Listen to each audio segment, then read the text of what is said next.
Bismillahirrahmanirrahim. Assalamualaikum warahmatullahi wabarakatuh. Pemirsa Gapai Kemuliaan yang dirahmati Allah.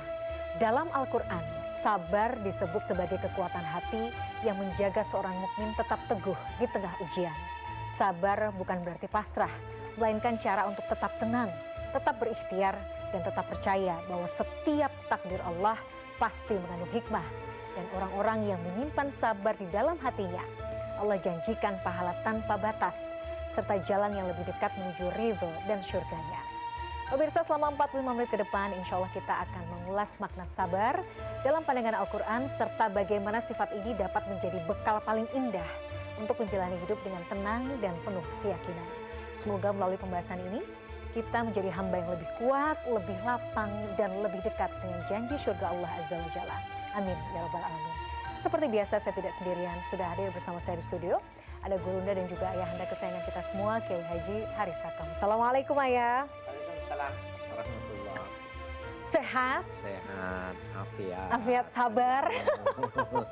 Sabar menghadapi kehidupan yang luar biasa ini ya Ayah ya. Insyaallah, mudah-mudahan sabar, pahalanya gede Mbak. Pahalanya besar tanpa batas kan Pak Kiai ya. Insyaallah nanti kita akan bahas terkait sabar ini seperti apa, dan sebelum itu saya juga ingin mengingatkan bagi Anda pemirsa yang juga memiliki pertanyaan, Anda bisa mengirimkan pertanyaan Anda berupa video melalui nomor WhatsApp yang tertera di layar kaca. Baik, Pak Kiai, tema kita kali ini adalah tentang sabar.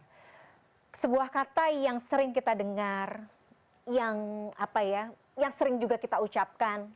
Misalnya kalau ada mungkin kerabat, saudara, atau diri kita sendiri yang tengah mengalami ujian, udah sabar.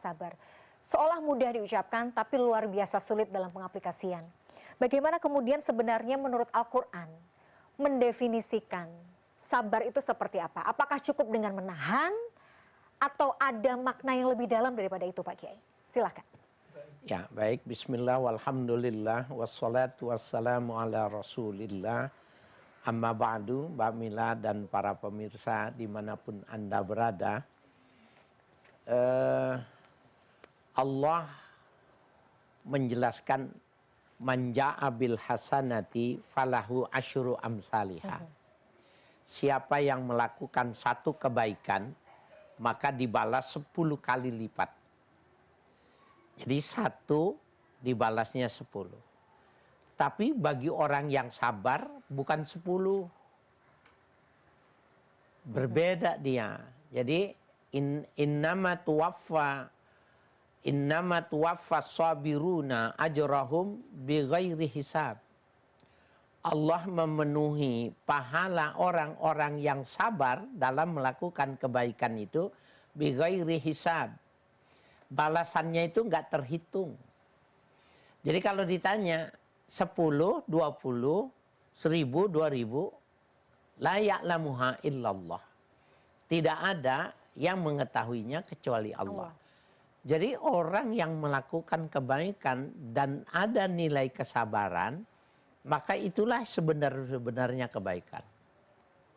Jadi kalau ada orang melakukan kebaikan tapi tidak ada tantangan yang memerlukan kesabaran, 10. Tapi kalau dia melakukan kebaikan, dia berhadapan dengan hal yang memerlukan kesabaran, maka dia mendapatkan pahalanya itu bighairi hisab. Nggak usah dihitung. Artinya dia sudah memiliki sesuatu yang luar biasa. Itu hebatnya melakukan sesuatu kebaikan, tapi di situ dia memerlukan sebuah perjuangan melawan hawa nafsunya. Kan pada saat itu dia bisa melawan, dia tidak melawan.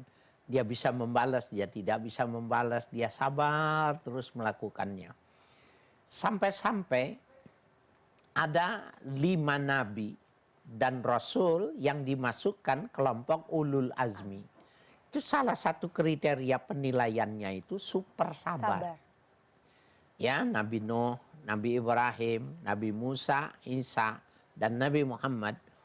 Itu kriterianya dari lantaran medan dakwanya yang luar biasa, sampai kesabaran punya nilai sendiri dibandingkan dari 313 rasul. 313 rasul hanya dipilih 5 dari lantaran tingkat kesabarannya yang luar biasa. Nah, begitu juga para pemirsa, kalau kita dalam hidup bermasyarakat nggak sesuai dengan lingkungan, kita bertahan, kita tetap komitmen dengan tugas dan tanggung jawab kita, termasuk berumah tangga. Betapa beratnya berumah tangga itu menyatukan dari dua yang berbeda, beda pendidikan, beda budaya, beda asuhan, beda obsesi, itu memerlukan kesabaran yang banyak. Oleh karena itu, berumah tangga itu adalah gudang mencari pahala. Masya Allah. Ya. Jadi Pak Kiai, kuncinya adalah bahwa sabar itu tidak hanya sekedar menahan, tapi di sana ada bagaimana kita melawan hawa nafsu kita. Ya. Seperti apa kemudian sabar yang diridhoi Allah Pak Kiai? Kan ada orangnya, ya saya sabar kok, saya sabar, saya terima, tapi ngeluh. Misalnya di belakang, dalam hati tuh grundel gitu kalau orang Jawa bilang Pak Kiai. Ada yang bilang misalnya, ya saya terima, tapi kemudian dalam hati apa ya bahasanya menggugat takdir Allah. Sabar itu yang seperti apa yang kemudian Allah harapkan? Sabar yang seperti apa yang Allah harapkan dari kita Pak Kiai? Ya, bahasa Arab sobar itu sebenarnya kalau di Mesir ada pohon sobar namanya. Oh, pohon sobar. Pohon sobar itu, sajaratu sobar itu dia pahit. Kalau di sini brotowali. Pahit sekali. Pahit sekali. Tanaman brotowali. Dan itu kalau orang menelan itu nyengir. Karena dia lebih pahit dari jamu ya. Tetapi yang pahit itu dia bisa jadi antitesa terhadap penyakit yang ada dalam tubuh. Obat. Ya.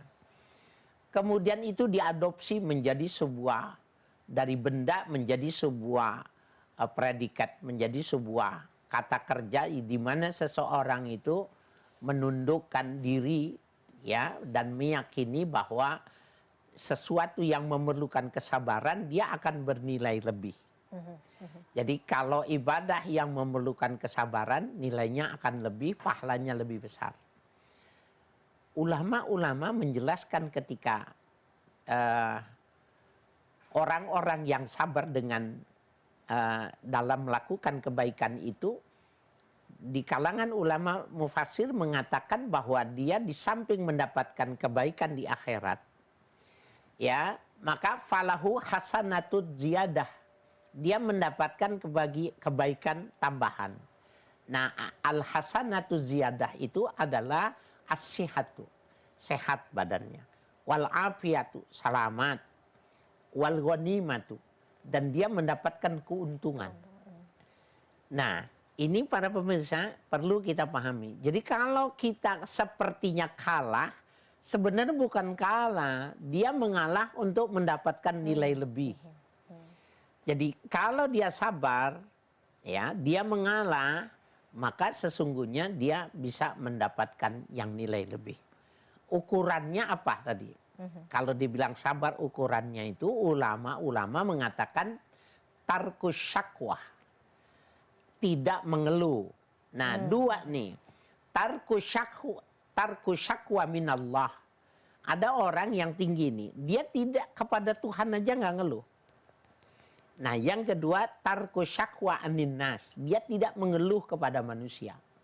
Jadi ketika dia mendapatkan cobaan, dia nggak ngomong sama istrinya, sama anaknya, sama sahabatnya. Tapi nanti waktu malam, dia mengadu. Ya Allah, kalau saja tidak kau ulurkan tanganmu, sesungguhnya masalah ini akan tidak kuat hambamu untuk mengangkatnya. Nah, ada orang tarku syakwa anillah, kepada Allah juga dia nggak mau ngeluh, karena dia sudah tahu bahwa Allah tahu dengan cobaan itu. Itu level dari sebuah kualitas sabar itu tarku syakwa, dia tidak mau mengeluh. Tidak mengeluh. Oke. Jadi sabar itu kemudian bisa menerima apa yang Allah sudah berikan, tidak ada mengeluh, baik kepada mungkin manusia atau bahkan kepada Allah sendiri, karena Allah yang memberikan atau mengizinkan kejadian itu terjadi pada kita Pak Kiai, dan kemudian tetap berprasangka baik ya sama Iya, Allah. kalau dia mengeluh berarti sebenarnya ada penolakan. Ada penolakan. Iya. Masya Gak Allah. mau dia. Pak Kiai, dalam era sekarang di mana tantangan luar biasa gitu ya, apalagi apa ya, distraksi, apalagi kita menggunakan media sosial, setan gepeng lah istilahnya Pak Kiai itu ya, sampai sekarang masih nempel. Itu kan luar biasa Pak Kiai. Gampang sekali tuh kita terbawa pada situasi-situasi yang jadi kita nggak sabaran. Misal, lagi ngelihat teman kita, wah bisa liburan ke luar negeri, wah bisa kesana kemari, beli tas baru, saya nih, Oke. Beli tas baru, nanti beli mobil baru. Ada rasa juga, wah kalau dia bisa harusnya saya bisa. Nggak sabar gitu juga, pengen seperti Fulan, pengen juga punya seperti yang Fulanah punya gitu. Bagaimana kemudian kita menyikapi supaya kita tetap bisa sabar gitu. Bahwa mungkin takaran rezekinya tuh bisa beda-beda setiap orang. Bahwa apa yang Allah kasih kepada kita yang sekarang ada itu juga yang terbaik. Bagaimana Pak Kiai untuk tetap bisa Gini, seperti itu? caranya begini. Itu yang baru beli mobil, yang baru tasnya baru, yang rumahnya baru. Kan menurut perspektif kita, awalnya itulah dia mendapatkan kebahagiaan. Gitu. Maka kita bilang bukan minta rumah, bukan minta mobil, bukan minta tas. Kita minta ya Allah berikanlah kebahagiaan yang lebih besar Masya Allah. dari sahabatku yang sedang dirasakannya. Maka nanti jawaban Tuhan itu kenikmatan kita ridho dengan apa yang kita punya itu, maka orang yang punya tas itu dia akan bilang, gue pengen kayak lu dah. Gitu. Pada saat itu baru kita tahu, oh kita pengen seperti dia, ternyata dia pengen seperti kita. Nah itu caranya seperti itu. Jadi bukan bendanya, tetapi ada yang mesti kita minta kepada Tuhan.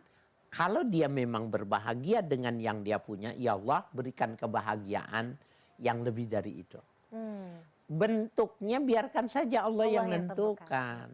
Nah ini kajian kita ini memang lebih tidak materialistis ya, bukan orientasinya kepada kebendaan. Maka nanti ada sebuah sifat yang ketika sifat itu diberikan, maka dia sudah sama dengan diberikan dunia di tangannya. Ridho. Itu manisnya, kenikmatannya itu yang menyebabkan dia mengatakan suatu saat itu, aku gimana sih supaya seperti kamu. Masya Allah, Masya Allah. Maka dia bilang, dulu gue pengen kayak lu. Gitu, ya. Itu kerahasiaannya seperti itu. Jadi mendoakan kebaikan ya untuk kita dan tidak iri melihat kebahagiaan orang ya Pak Kiai ya. Iya, karena rezeki sudah diatur. Ya Allah, betul-betul. Rezeki sudah PR diatur. nih, atau kalau nggak gitu nggak usah kebanyakan lihat medsos ya Pak Kiai. Iya. Jadi kalau dibalik ini, kita bilang nih, kamu mau nggak diberikan itu dan dia diberikan yang kamu punya sekarang ini. Maka kita akan mengatakan tidak ya Allah. Itu seperti itu. Masya Allah, betul. Jangan iri dengan apa yang orang lain punya dan tetap berdoa kebaikan ya untuk diri kita sendiri. Jadi yang keluar itu selalu positif, respon itu selalu positif gitu ya Pak Kiai. Masya Allah. Baik. Kita jeda terlebih dahulu Pak Kiai, nanti baik. kita akan lanjutkan. Pemirsa jangan kemana-mana. Gapai Kemuliaan masih akan kembali sesaat lagi, tetaplah bersama kami.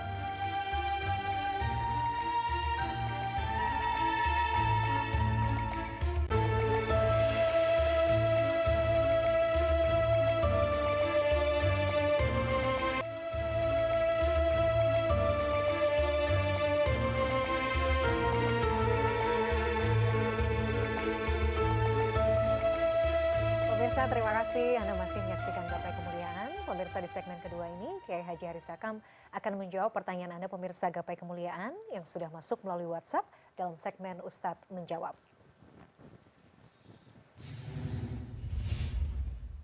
Ya, dan kali ini pertanyaan yang sudah masuk datang dari Ahmad Raihan di Madinah. Kita simak bersama pertanyaannya.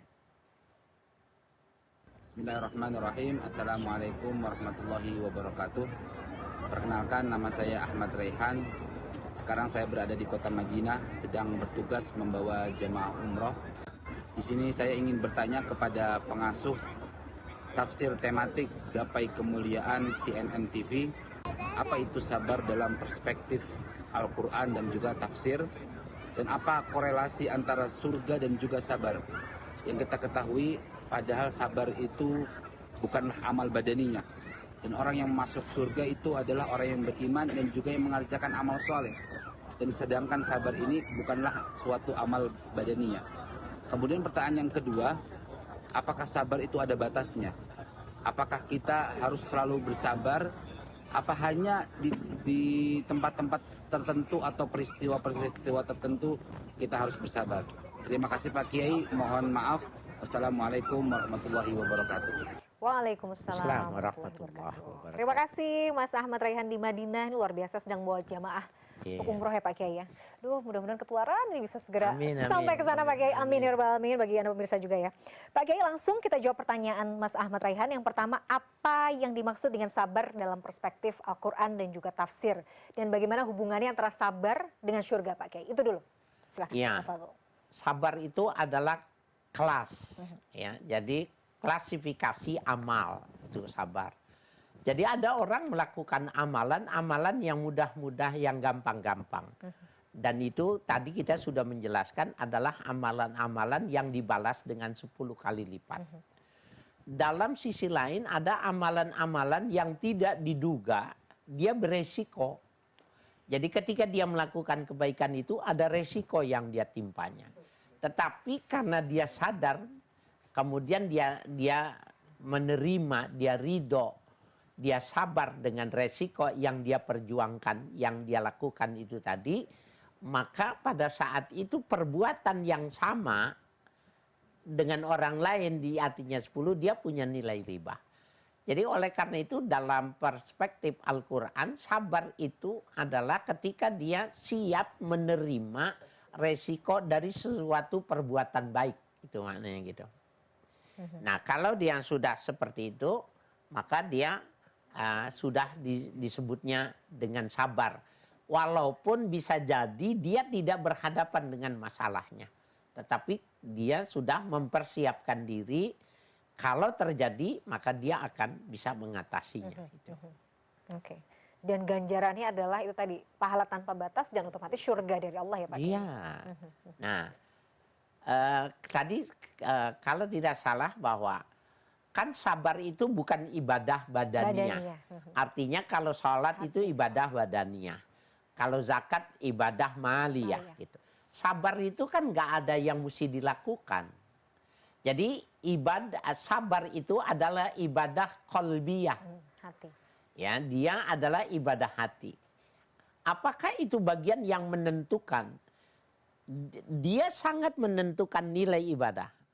Jadi banyak ayat yang menjelaskan, bahkan hadis. Wabasyiris sabirin. Kasih kabar gembira bagi orang-orang yang sabar. Itu nggak perlu dijelasin lagi apa balasan orang yang sabar. Di dunia dia menyenangkan, di akhirat dia masuk surga. Jadi kalau dia bilang bukan badannya, bukan. Tetapi dia amalan amaliyah qalbiyah. Jadi amalan yang bersifat hati. Dan amalan yang bersifat hati itu adalah penyempurna dalam ibadah yang bersifat badaniah. Salah satu pendapat yang dinukil dari pendapat Imam Al-Ghazali, al-Islam amalul jawarih wa amalul qalbi. Islam itu bernilai itu dengan dua, amalul jawarih, ada amal yang bersifat fisik, wa amalul qalbi, dan ya amal yang bernilai dalam perspektif hati. Nah, yang dibilang amalul qalbi itu adalah amaliyah qalbiyah. Ada nilai sabarnya. Betapa orang mengagumi pada contoh-contoh kasus-kasus kesabaran itu, bahkan tingkat kesabaran orang itu menjadi bernilai, ya, dan menjadi percontohan. Bahkan keteladanan yang menyangkut pada dimensi kesabaran itu yang melulu lantakan musuh. Banyak ya, pada episode-episode yang lalu kita ceritakan bahwa ada orang bertetangga, yang satu Muslim, yang satu Yahudi. Tidak ada, karena dia memang menjaga etika, ada regulasi yang mengatur tidak boleh berdakwah pada orang yang sudah beragama. Nggak ada pengaruhnya dia bertetangga. Tetapi dari lantaran sikap si Muslim itu, dengan kotoran binatang yang 13 tahun masuk ke kamarnya, kencingnya, kotorannya. Kalau 2 jam sekali onta itu buang kotoran, maka diambilnya perlahan dikeluarkan. Tidak 13 tahun dia tidak protes dengan tetangganya di sebelah. Waktu dia sudah mendekati kematian, dia pesan kepada anaknya, jangan ditegur karena ini bagian dari resiko bertetangga. Tetangganya itu ketika dia mengetahui apa yang dilakukan oleh Sahal bin Abdullah At-Tustari, dia mau pindah agama itu bukan karena dikuasai oleh pemahaman ini dan itu, tetapi dari lantaran sabar. Jadi sabar bisa menjadi media dakwah yang efektif untuk menahan kerasnya karang sebuah keagamaan orang lain itu. Runtuh ketika dia melihat sebuah kesabaran semacam itu. Itu dahsyatnya ya. Jadi ibadah hati itu malah bukan kadang Pak Kiai, justru yang paling tulus yang bisa. Dan itu cuman yang bersangkutan dengan Allah yang tahu kan Pak Kiai. Iya. Bisa mungkin mulut bilang iya saya sabar. Tapi yang tahu kan dirinya sendiri betul-betul sabar atau tidak. Itu berarti ibadah yang paling jujur sebenarnya yang paling bisa terlihat dari seorang hamba ya. Iya. Kemudian yang ketiga kalau tidak salah tadi, apa ukuran sabar? Apa ukuran sabar? Nabi dalam sebuah hadis mengatakan as-sabru inda sodamatil ula. Sabar itu ketika terjadinya peristiwa. Oh, siap. Ya, jadi as-sabru inda sodamatil ula. Sabar itu ketika terjadinya ngebreng gitu loh. Di saat itu terjadi. Pada saat peristiwa itu ngebreng terjadi, dia saat itu diam. Ya, dia saat itu diam. Kemudian dia setelah itu bukan nilainya sabar, tetapi dia mempertahankan kesabaran. Nah, jadi kalau sabar ukurannya pada peristiwa itu terjadi. Adapun selanjutnya itu mempertahankan kesabaran itu yang dalam bahasa disebut dengan ridho gitu. Nah, kalau dia ridho maka dia juga tarku syakwa, dia tidak mengeluh. Nah, subhanallah, kalau ada orang gini kan, ada ribut gitu di jalan, atau tadi kita lagi break ya, ada orang di CNN diceritakan mau bayar hutang tapi jambret kalung nenek-nenek gitu yang naik motor gitu. Nah, orang kalau dia ketertangkap gitu. Kemudian setelah dipukulin dibawa ke rumah sakit dia bilang, "Untung lo, gua sabar lo. Kalau enggak lo mati lo." Padahal mukanya udah hancur gitu. Itu bukan sabar. Karena sebenarnya dia nggak sabar. Kalau dia sabar bukan dibonyok, bukan dikerjain, tapi ya sudah dibawa aja tanpa dilukai. Betul. Gitu. Jadi elemen sabar itu saat terjadi, tapi setelah itu kemudian ridho. Ridho namanya. Baik. Gitu ya. Menarik sekali. Pak Kiai, kita jeda terlebih dahulu, nanti kita akan lanjutkan lagi. Pemirsa jangan kemana-mana, Gapai Kemuliaan masih akan kembali saat lagi. Tetaplah bersama kami.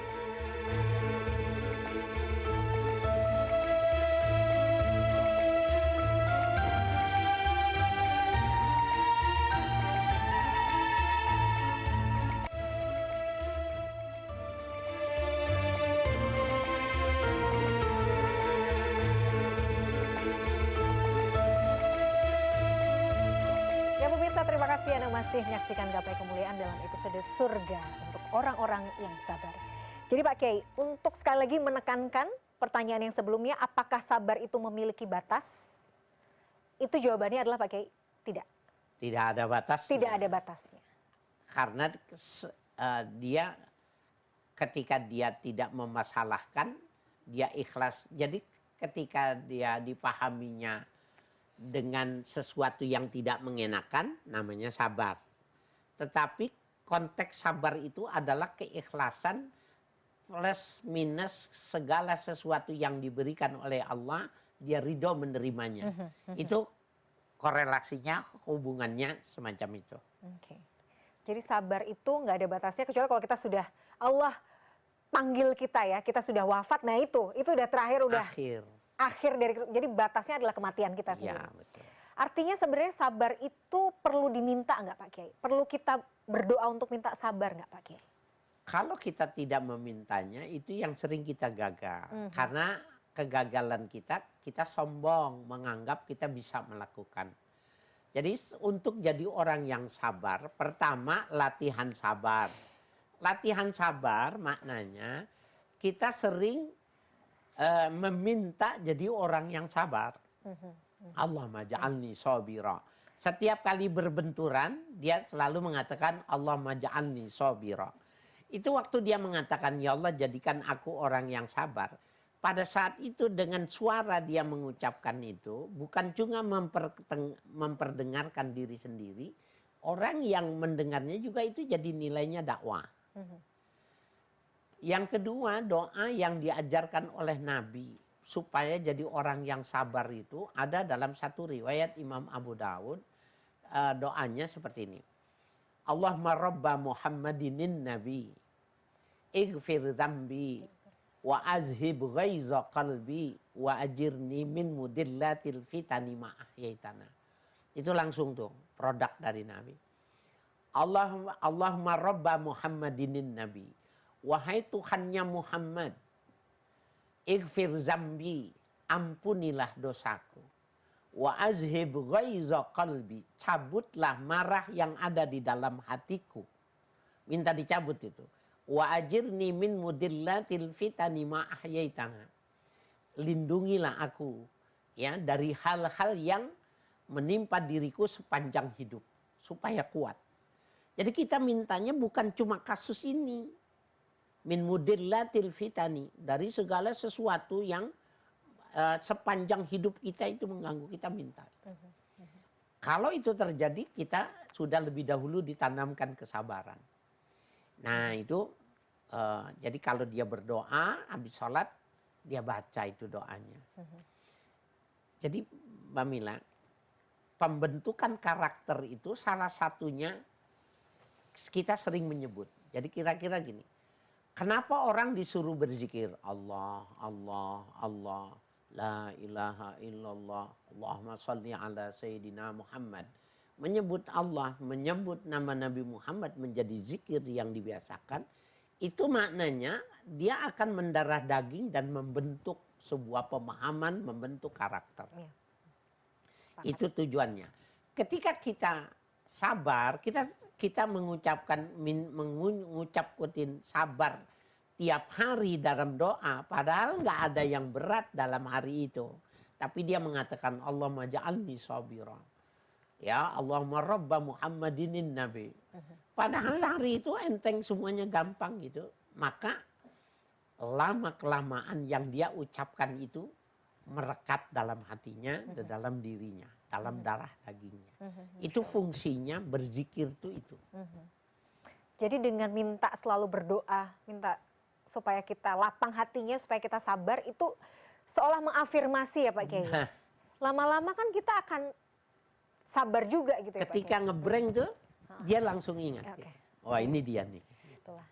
Dan pentingnya ilmu ya, lagi-lagi Pak Kiai. Ya. Jadi pentingnya memahami sebenarnya hidup itu memang penuh ujian ya Pak Kiai, dan disikapinya dengan cara sabar gitu ya Pak Kiai.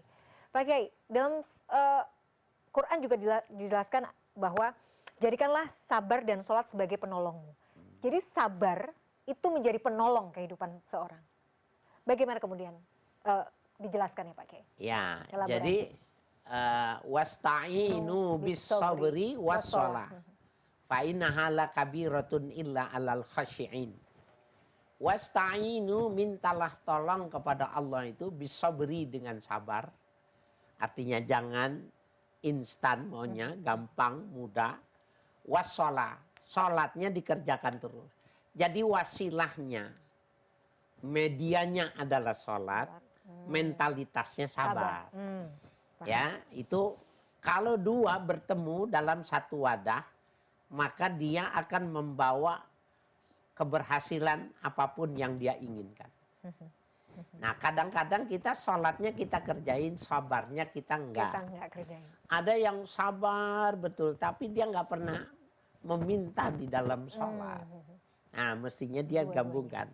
Jadi sholat adalah mediasi antara Tuhan dengan Tuhannya. Mentalitas terhadap ketetapan Tuhannya sabar. Sabar. Dan ini memang kalau mau lapang, kalau mau enteng ngejalaninnya, dua-duanya harus jalan. Iya. Nggak bisa satu-satu. Nggak ada yang nggak bisa ditempuh dengan dua hal. Allah kan sudah spill, ibarat kata Allah sudah kasih tahu lewat Quran ya. Jadi kalau lagi mumet Pak Kiai, lagi sepaneng dengan kehidupan dunia yang luar biasa ini, ya sudah, sabar dan sholat. Sholat dikerjain, Ya. mental sabarnya diperbagus. Gitu Ya. ya. Astagfirullahalazim. Tarik napas. Astagfirullahalazim. Itu reda insya Allah. Walaupun namanya sesuatu yang terjadi itu kan nggak enak, ada sakitnya, ada nggak nyamannya, ada ya Allah. Tapi usahakan kita menahan kata-kata yang nggak Ya. sepantasnya keluar berarti Pak Kiai. Betul. Oke. Dan Jadi itu bisa turun. Tensinya turun. pasti turun ya. Turun. Oke. Memang teorinya begitu. Oke. Jadi justru jangan mengucapkan kata-kata yang nggak pantas. Misalnya kan biasanya ada apa yang keluar malah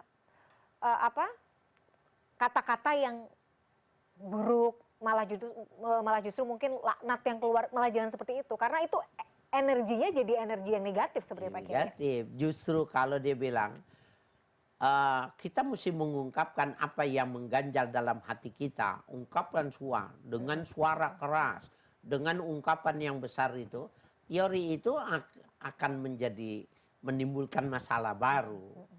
Ya, masalah baru tanpa menyelesaikan masalah yang sudah ada gitu loh. Jadi tidak cocok kalau dalam kajian kita itu mau kemarahan gitu harus diekspresikan, kemudian berteriak dengan suara keras untuk kasus yang semacam ini tidak cocok. Gitu. Malah justru akan membuat semakin berat ya Pak Kiai. Iya berat dan orang yang tidak tahu jadi tahu. Ya. Jadi hati-hati. Ya bisa dilatih kan tadi dengan berdoa ya Pak Kiai. Masya Allah. Pak Kiai kita akan lanjutkan tapi kita seperti biasa jeda terlebih dahulu. Pemirsa jangan kemana-mana. Gapai Kemuliaan masih akan kembali setelah jeda yang satu ini.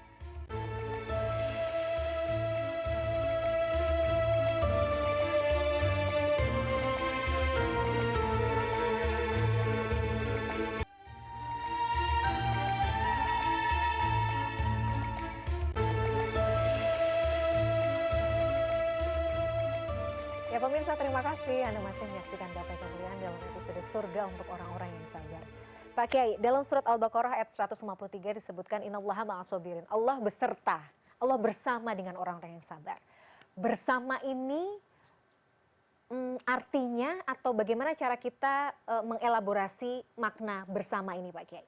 Apakah nanti maksudnya Allah itu menguatkan kita, apakah Allah itu seperti apa kemudian bahasa manusianya lah bahasanya gitu seperti apa Pak Kiai? Ya untuk memudahkan innallaha ma'as-sabirin.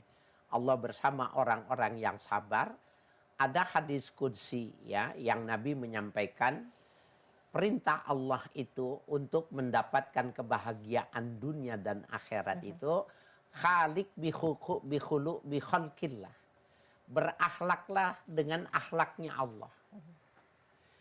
Kalau Allah punya sifat Rahman, maka kita menjadi penyayang terhadap manusia dan makhluk yang ada di semesta.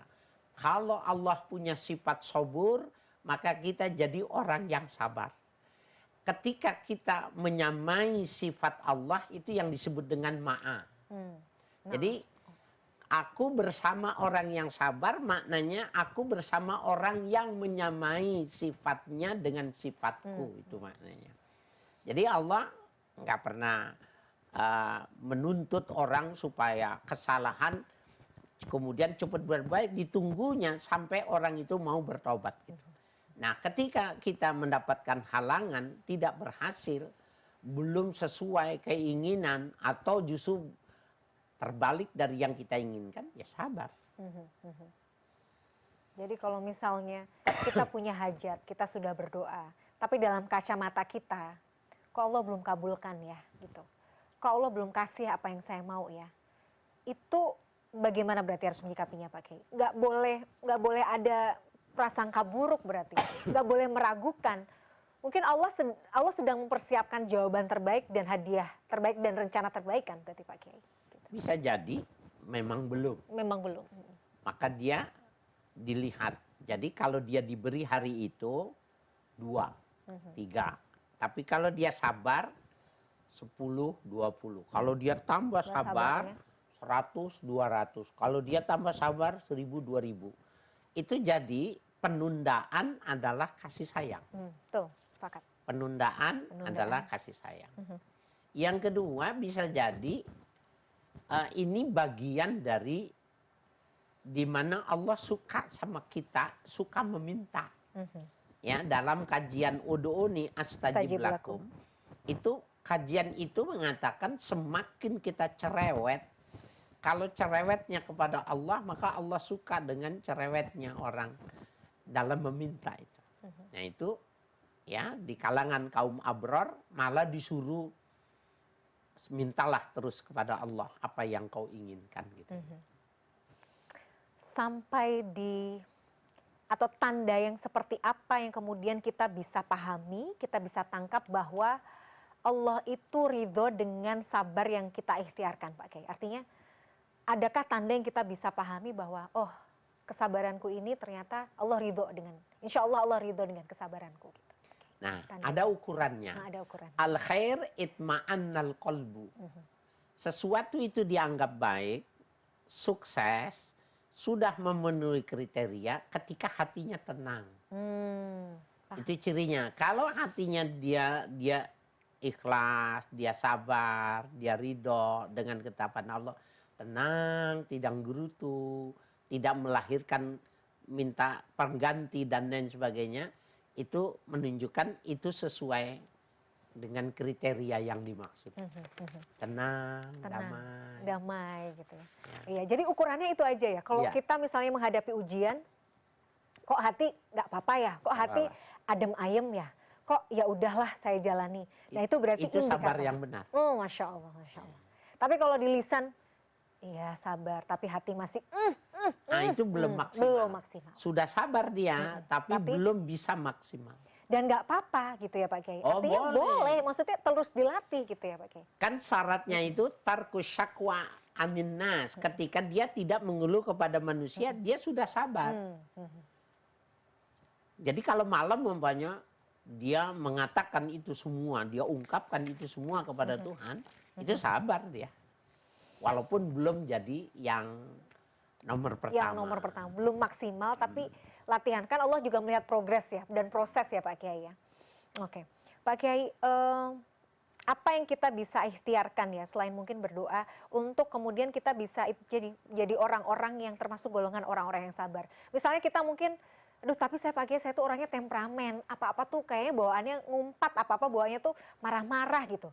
Gimana saya bisa latihan untuk bisa pelan-pelan lebih sabar, lebih tenang, lebih adem menyikapi ujian-ujian hidup misalnya. Ya, kalau yang namanya akhlak itu bisa dirubah. Jadi semua yang namanya akhlak artinya ekspresi jiwa atas segala penerimaan yang dia dengar atau yang dia lihat itu bisa dirubah. Bisa dibayangkan tidak ada manusia yang sekeras orang Arab di padang pasir, nggak ada yang lebih keras dari itu, nggak ada. Kan kalau di Indonesia orang pesisir lebih keras dari orang pegunungan. Tetapi orang gunung, orang pesisir tidak ada apa-apanya dibandingkan dengan orang di padang pasir. Tetapi betapa Nabi sudah merubah 23 tahun, karakter yang jelek itu bisa berubah. Jadi yang tidak bisa dirubah itu al-khilqatul asliyah, penciptaan dasar yang dibawa dari kecil. Itu dia nggak bisa rubah. Tapi kalau yang semua adalah perangkat dari tata cara bergaul berbudaya, yang itu disebut adalah dengan akhlak, karakter itu bisa diupayakan. Ya, karakter itu bisa diupayakan. Itu mengapa dalam salah satu hadis dikatakan adibu auladakum, itu ajarkan beradab anakmu bawahnya. Itu menggambarkan bahwa semua bisa dirubah. Bisa dijaga, bisa dirubah. Kan kita bisa lihat ya betapa kerasnya Sayyidina Umar. Dia salah seorang yang diriwayatkan pernah berdoa dengan penuh tangis tetapi dia langsung tersenyum. Orang yang melihatnya aneh. Tetapi dia ketika dia ingat dengan dosa, pernah mengubur anak wanitanya hidup-hidup, maka dia menangis menyesal. Kenapa belum kenal dengan agama Islam.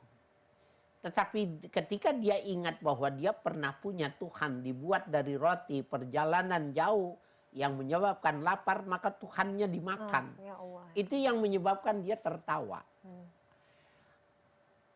Adakah orang yang lebih keras dari orang yang membunuh darah dagingnya sendiri?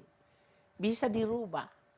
Sentuh dengan sentuhan agama itu bisa merubah karakter. Ya Allah, betul. Jadi nggak ada alasan. Oh ya, Saya kan temperamental mamanya. Enggak, kamu bisa menjadi orang yang sangat lembut. Gitu. Tinggal ikhtiar dari diri ya, dan minta selalu pertolongan Allah ya Pak Kiai. Minta. Pak Kiai, jadi sebenarnya definisi sabar itu apakah memang hanya sekedar untuk ujian hidup atau sabar itu juga berlaku pada hal-hal yang lain Pak Kiai? Semua hal, bahkan kira-kira tuh gini ya. Kalau mau nilai kebaikan seseorang muslim itu jangan dilihat di masjid. Tapi dilihatlah ketika dia bergaul dengan masyarakat. Kalau ingin melihat seseorang itu baik apa tidak, jangan tanya kepada dirinya, tapi tanya kepada tetangganya. Ketika tetangganya mengatakan dia orang baik, maka itu sebuah pernyataan yang jelas memang orang itu baik. Karena dia bergaul dengan karakter. Kalau orang baik dalam beribadah karena dia punya maksud untuk mendapatkan sorga dan ada rasa takut dilempar ke neraka gitu. Tapi ketika dia baik sama tetangganya, itu ada sebuah peranti yang dia punya dari pemahaman keagamaan yang baik. Sehingga ketika Al-Quran dibuka pertama kali adalah kalimat Rahman dan Rahim, maka kemuliaan seseorang muslim itu bila dia ada Rahman dan Rahim, maka dialah Al-Quran. Masya Allah. Jadi kalau dia wakana khuluquhul Quran, Sayyidah Aisyah mengatakan suaminya itu, Nabi Muhammad itu akhlaknya Al-Quran. Artinya ada ya dalam bahasa tubuhnya Al-Quran itu. Al-Quran berjalan ya? Ya. Rasulullah SAW. Begitu juga kita di masyarakat. Masya Allah. Jadi sabar itu tadi ya, kita banyak belajar kisah-kisah bagaimana kesabaran itu bisa mengubah dunia. Ya. Bagaimana kesabaran itu bisa menjadi jalan hidayah buat orang lain. Jadi ternyata buah dari sabar itu manis sekali. Tidak hanya bagi kita yang mungkin sedang berikhtiar untuk menjalankan sabar, tapi buat orang lain di sekitar kita tuh sabarnya juga bisa menjadi manis ya Pak Kiai. Jadi sabar sesuatu yang sangat pahit, tetapi dia bermanfaat melebihi manisnya madu. Masya Allah. Ya Allah, jadikanlah aku orang-orang yang sabar ya Allah. Amin. Dan pemirsa juga kabul. Ini ngajarin anak aja mau ujian, tanduknya udah keluar. Ya Allah, mudah-mudahan Allah mudahkan ya. Untuk bisa menjadi orang yang sabar. Jazakallah khair Pak Kiai. Ilmunya hari ini luar biasa. Pemirsa, tidak terasa usai sudah perjumpaan kita dalam program Gapai Kemuliaan hari ini. Semoga kajian hari ini membawa manfaat, membawa kebaikan, dan Allah Azza wa Jalla senantiasa mudahkan kita semua untuk bersemangat menuntut ilmu agama dan mengamalkannya. Amin ya rabbal alamin. Terima kasih atas perhatian Anda pemirsa. Saya Vladia Rahman dan juga Kiai Haji Harisaka undur diri. Insya Allah kita akan jumpa lagi pada episode yang akan datang. Subhanakallahumma wa bihamdika asyhadu an la ilaha illa anta astaghfiruka wa atubu ilaik. Wassalamualaikum warahmatullahi wabarakatuh. Waalaikumsalam warahmatullahi wabarakatuh.